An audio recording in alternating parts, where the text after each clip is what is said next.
Before we drift too deep into the dark, before your eyes get heavy, before this quiet night starts feeling too quiet, let me ask you something. Have you ever heard a church bell ring when the church is supposed to be empty? Yeah, that sound, that hollow metallic echo that feels like it's calling you. Not the town, not the believers, you. If you haven't, then tonight I'm going to show you exactly how it feels. So, take a slow breath, let your shoulders relax, let the darkness settle around you. And if you're new here, you might want to subscribe to the channel, because what you're about to hear tonight, you'll want to come back to. Now, let's drift into Old Churchtown, Ohio, a place so quiet, the silence itself feels like it's watching. Old Churchtown isn't the kind of place you'd find on a map unless you zoomed in all the way. A handful of houses, bare trees, a single gas station where the coffee tastes like burnt cardboard, but the cashier swears it's award-winning. You know the type. But what stands at the very center of town, what everyone pretends not to look at when they drive past, is the old St. Augustine Church. 3 stories tall, white paint peeling like rotten skin, roof half sagging after decades of storms. The big wooden doors chained shut, and above them, the bell tower. A cracked iron bell that hasn't been touched by human hands in 20 years. At least that's what they claim. But every Christmas Eve, at exactly 12:01 a.m., right when the town goes still and snow hangs in the air like frozen breath, the bell rings. One long, trembling chime. And if you're close enough, just close enough, you'll hear a boy's voice humming after the echo fades. A choir boy's voice. Pastor Michael wasn't around 20 years ago when the tragedy hit the church. Back then, he was just a skinny teenager working at a grocery store, bagging canned soup and trying to look busy. But now he's the reluctant guardian of a church that technically doesn't need a pastor anymore. The town council keeps him on payroll though. Symbolic presence, they call it, which is a polite way of saying, we're scared of the damn place, and someone needs to check if the doors stay chained. Pastor Michael is in his late 30s.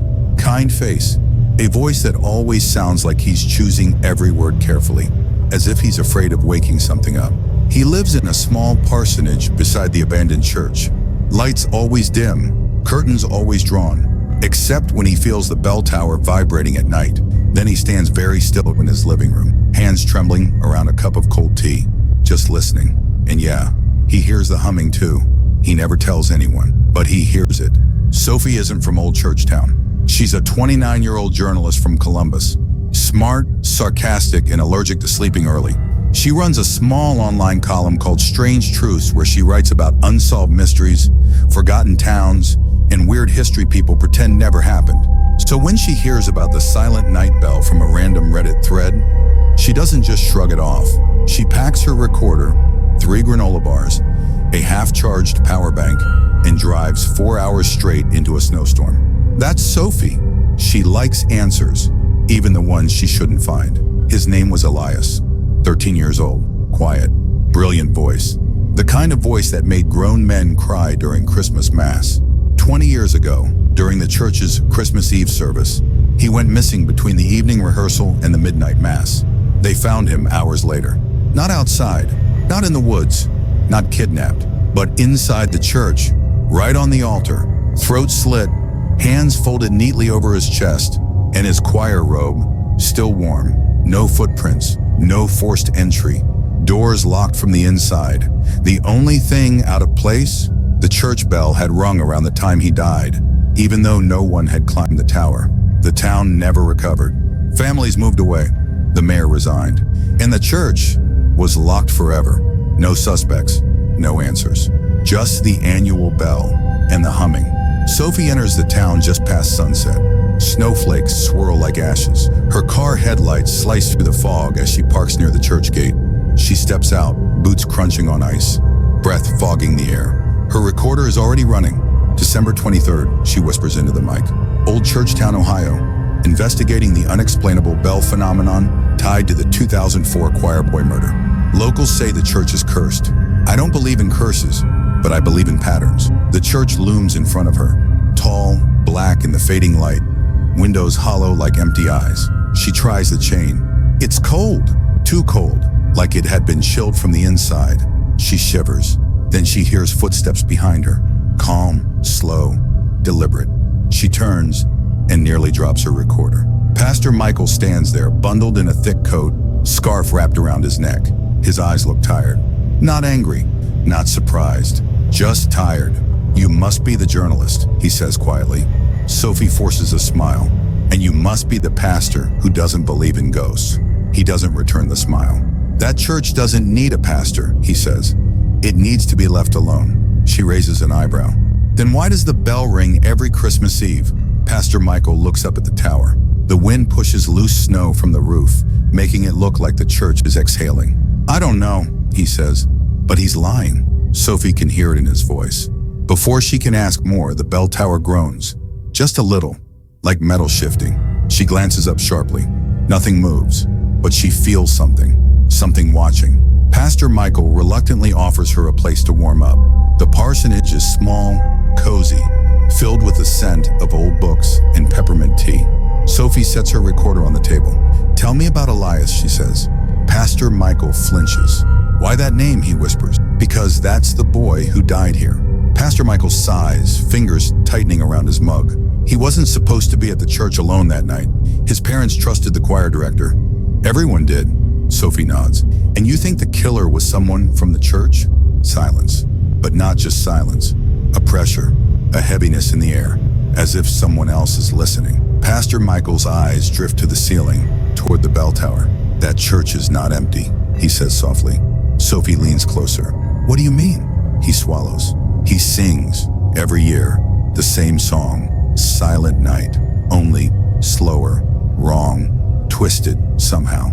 Sophie's skin prickles. "You've heard it?" He nods. "And you still live next door?" she asks, half joking. A ghost of a smile touches his lips. "Someone has to." Just as Pastor Michael is about to speak again, the temperature drops. Not a normal winter cold. This is different. Sharp, direct, like a cold breath against the back of the neck. Sophie feels it first. She turns slowly. A long, dark hallway stretches toward the back of the house. Lights off, a faint flicker at the far end. "Is someone else here?" she whispers. Pastor Michael shakes his head. "No." But a moment later, soft, delicate footsteps echo toward them. Not heavy, not adult, childlike. Sophie stiffens. Pastor Michael closes his eyes. "He visits sometimes," he murmurs. "Usually before the bell rings." Sophie grabs her recorder, heart pounding. "Are you saying the boy?" But she stops. Because from the hallway, a small voice begins to hum. A hymn, a familiar one. "Si, lent, night, I." Slow, off-key, like vocal cords that don't work the way they should anymore. Sophie stands. "Michael, is this a joke?" He doesn't move. "This is why I told you not to come." The humming grows louder, closer, as if the singer is dragging himself across the floor toward them. Sophie's heart hammers. She steps back, but curiosity wins. She lifts her recorder. "December 23rd, she whispers shakily. "Possible paranormal vocal manifestation. Voice resembles a child. Location, pastor's residence." The humming stops, dead silent, too silent. Then tap, tap, yes tap. 3 knocks. From the church door, next outside. Sophie and Pastor Michael freeze. Michael whispers, almost pleading. "He never knocks." Sophie swallows. "So what does that mean?" Before he can answer, the bell rings. Loud, deep, violent. The table vibrates. Sophie's recorder slips from her hand. Pastor Michael whispers one single word. "Run." And that is where we drift deeper. Pastor Michael didn't even have to say run, because the bell's vibration moved through the walls like a living thing, crawling up my spine. And for a second, I genuinely wondered if the church itself was stretching awake after 20 years of forced sleep. And trust me, I may be a journalist, but I'm not stupid enough to stand around when the dead start humming through hallways. Michael grabbed his coat with the panic of someone who's done this before, while I grabbed my recorder because priorities, right? We stepped outside into the cold. No, not cold. More like the kind of sharp air you get inside a walk-in freezer that someone forgot to close. And the snow around the church door was trembling, as if something beneath it was breathing. The chains on the church doors were rattling, not wildly, just lightly, like a child tugging on them with tiny, impatient hands. And I swear if a kid had popped out and said, "Boo," I would have just passed out right there.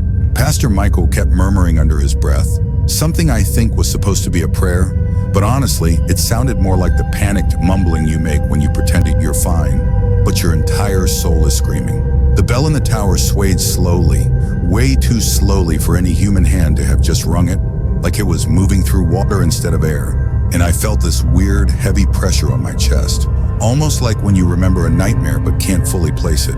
"He's early," Michael whispered.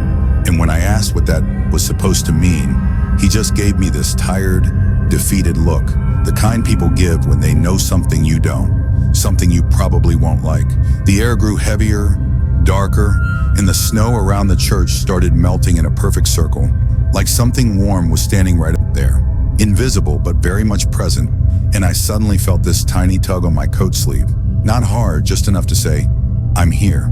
I spun around, heartbeat in my throat, but there was nothing except a faint outline in the snow, like small feet had been standing behind me. "He's attached to you now," Michael whispered, and I laughed a little because denial is fun, but then the humming started again. Not from inside the church this time, but right next to my ear, soft, shaky, like a cold breath forming a melody against my skin.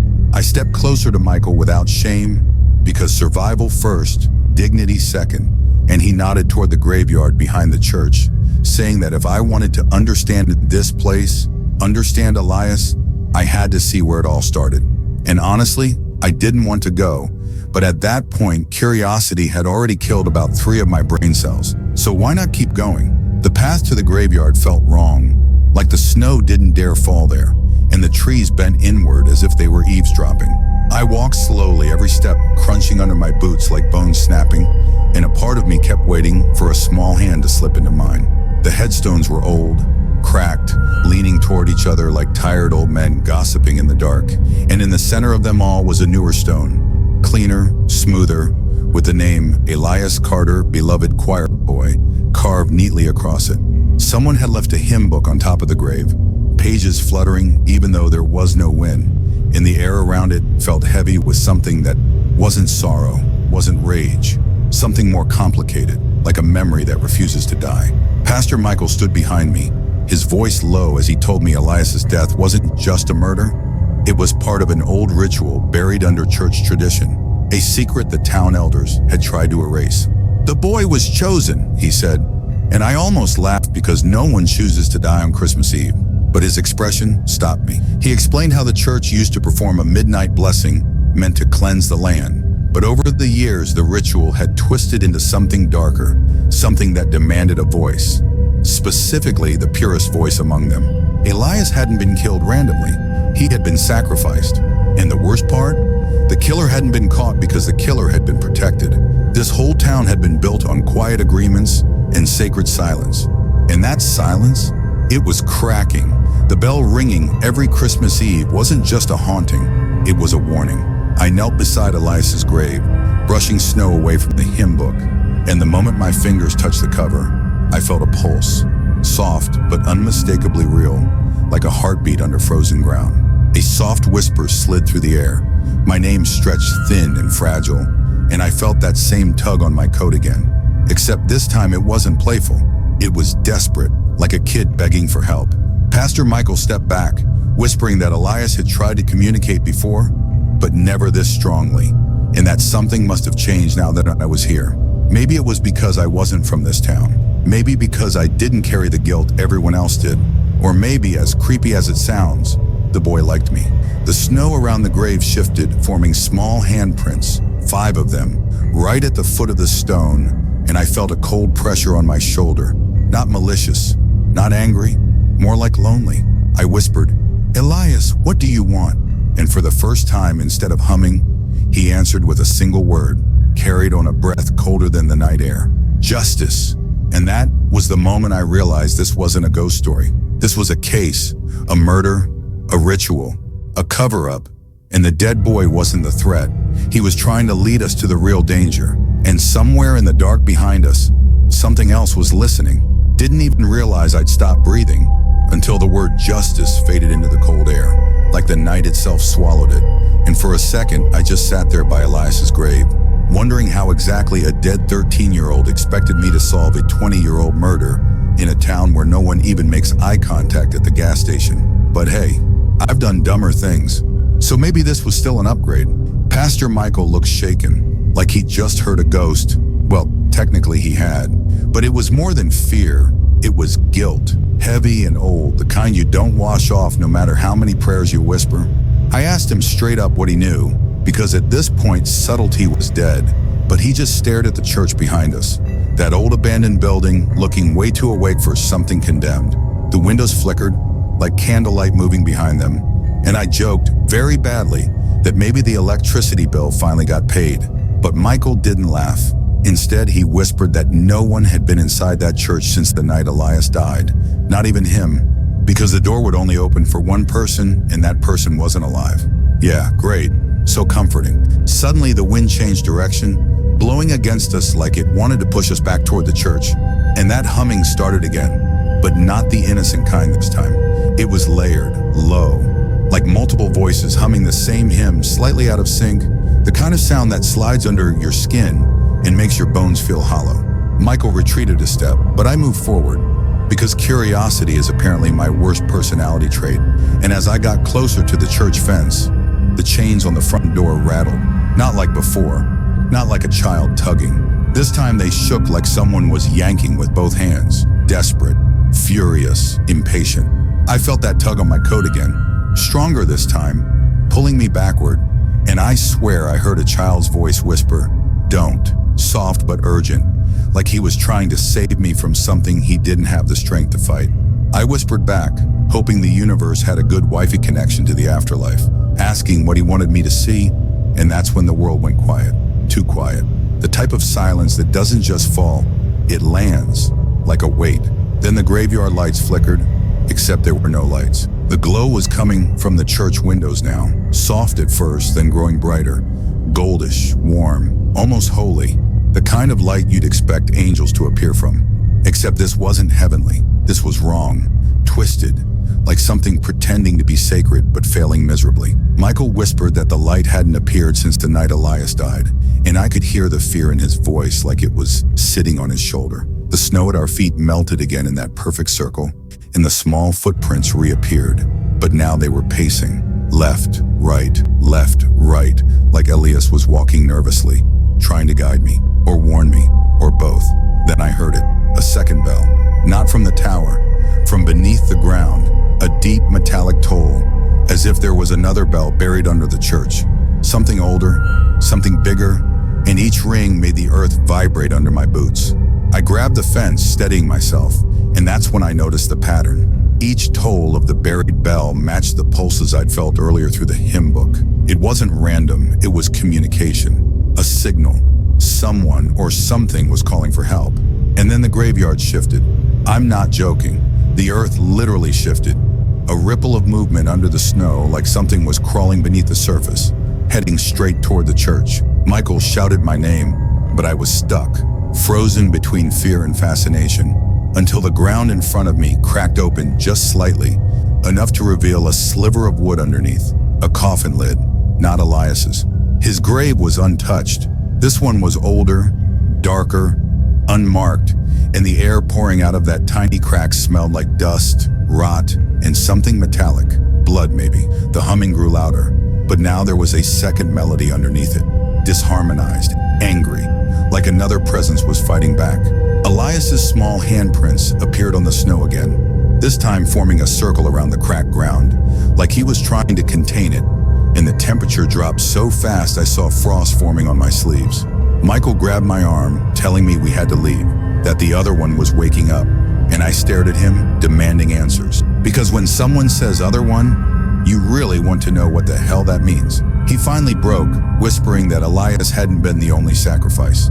The ritual had required two voices, one pure, one corrupted, and the second child, the one who didn't survive the ritual properly, had never been found. The town buried the truth, the priest lied, and whatever was in this coffin wasn't a ghost looking for justice. It was something stuck between worlds, something hungry.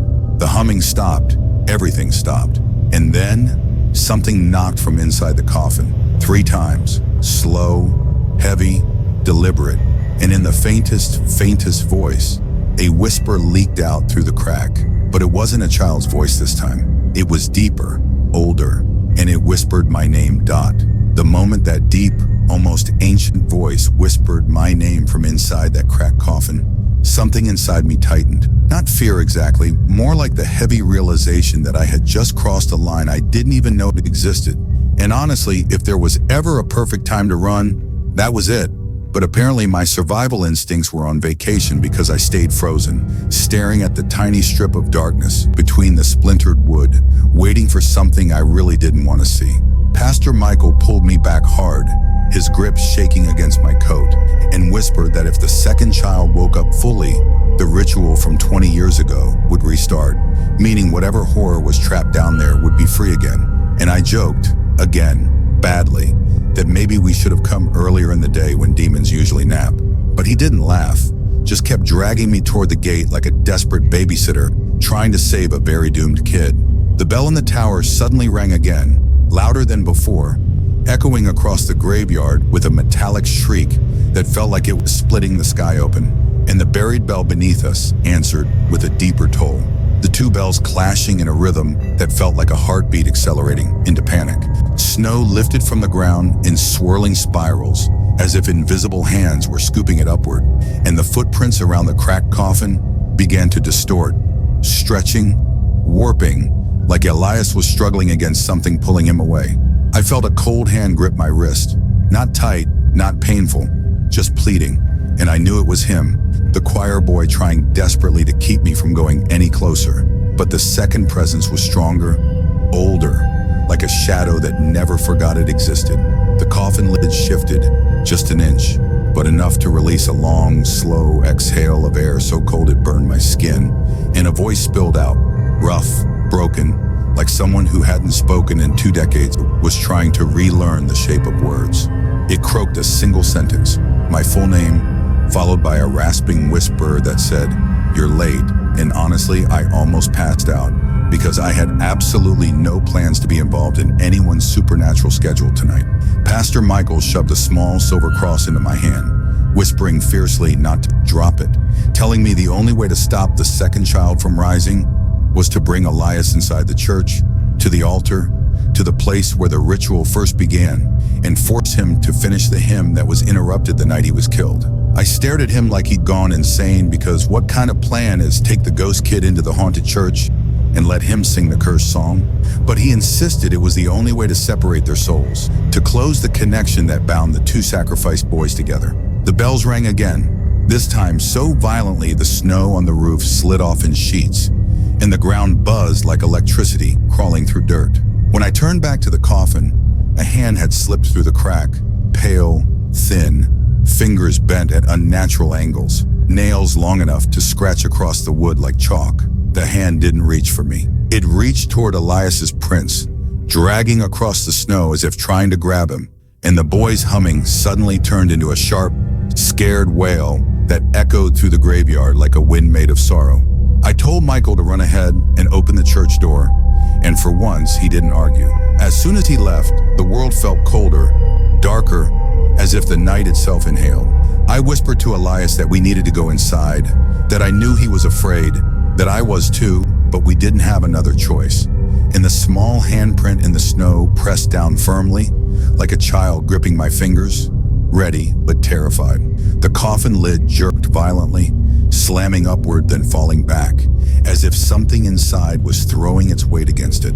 And that deep voice roared my name again, louder, furious, like it knew I was slipping out of its reach. The church doors flew open ahead of us, the golden light inside swelling unnaturally bright, and for a moment I could see shadows dancing inside, too many silhouettes for an empty building, all swaying gently like choir members waiting for a conductor. The air around me tightened as I walked, each step heavier than the last, the bells hammering in my skull, the second child's voice screaming behind me, somewhere between human and monster. Snow lifted around my legs like a blizzard rising from the ground itself, and just as I reached the steps of the church, a long, bony arm shot out from the cracked coffin, stretching far beyond anything that should have been humanly possible, clawing at the ground, dragging the rest of the body behind it. I didn't dare turn fully, but I saw enough. A small figure, childlike but wrong, limbs too thin, jaw unhinged just slightly, eyes glowing with the hollow light of something half-formed, half-dead, crawling toward me with a speed that made my stomach drop. Elias's hand tightened on mine, an icy grip, and together we crossed the threshold. The moment my foot stepped inside, the church slammed its doors shut behind us, sealing out the creature with a thunderous boom that echoed like a final heartbeat. The golden light dimmed into something softer, almost peaceful, and the shadows on the walls stilled, as if holding their breath. Pastor Michael stood at the altar, trembling, whispering for Elias to take his place. But when I looked beside me, the small hand in mine began to fade, turning translucent, trembling like a candle flame in the wind. And his voice, soft, scared, breaking, whispered one sentence that chilled me deeper than anything that had happened all night. He followed us. I guess this is the part where I tell you everything finally made sense. But honestly, nothing made sense at all. And maybe that's why it still scares me in this quiet, sleepy way, like a whisper sliding under a locked door at 3 a.m. Because when I stepped outside that night, after hearing that soft knock at my window, the same knock I swear wasn't supposed to exist, I found the road strangely empty, the air too still, as if the whole neighborhood was holding its breath, watching me without eyes, and I just kept walking even though I didn't know why. Maybe because I felt like someone was gently pulling a string tied to my chest, guiding me through the dark like some tired ghost giving last-minute directions. And I remember thinking, yeah, this is absolutely how people end up in horror documentaries. But I still went on, past the bend, past the old tree that looked suspiciously more hunched than before, until I reached that little patch of ground where the shadows felt thicker, like they were gathering around my feet, and that's where I saw it. The same shape I'd been dreaming about for nights, only now it wasn't a dream.